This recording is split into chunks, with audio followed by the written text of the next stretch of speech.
Hello guys! For today's video, meron na naman tayong bagong barya dito. Ito ay ang bagong lipunan na barya na ginawa noong panahon ni Pangulong Ferdinand E. Marcos. Ito ay year 1975. Ayan ang barya natin.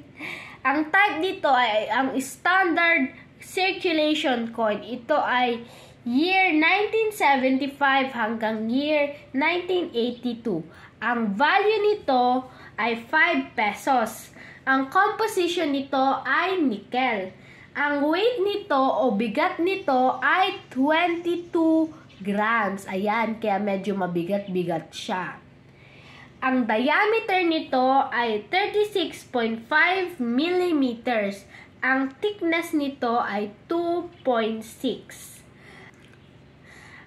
Ang shape nito guys ay round. Na-demonetize ang baryang ito na ang paggawa nito noong year 1998, January 2. Ang script nito ay Latin. Ang engraver nito ay si Thomas James Farrell. Bale, ito pala ang listahan ng mga halaga nila ngayong 2024. Mayroong mga tumaas at mayroon din mga bumaba. Ang 1975, which was ito, ang meron tayo ngayon, ay 74%. Ayan. Ang uncirculated ay 160. Ang almost uncirculated ay 130 pesos. Ang extra fine ay nagkakahalaga ng 130 pesos. Ang very fine ay nagkakahalaga ng 130 pesos. Then, bale, parang magkapareho ang extra fine at very fine.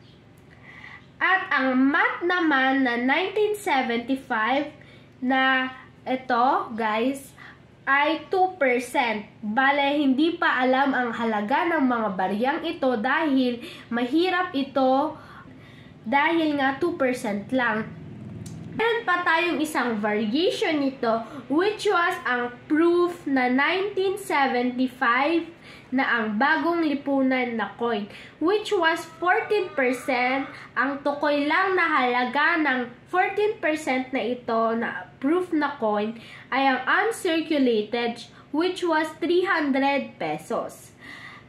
At meron pa tayong isa which was itong 1975 na special na uncirculated which was 2% lang kaya hindi din tukoy ang halaga nito dahil as you could see 2% mahirap hanapin. At meron din tayo ulit ng math na 1976 na sa kapanahunan ni Ferdinand Marcos which was ito ay 1.6% lang. Kaya malabo din itong mahanap, kaya hindi pa tukoy ang halaga nito.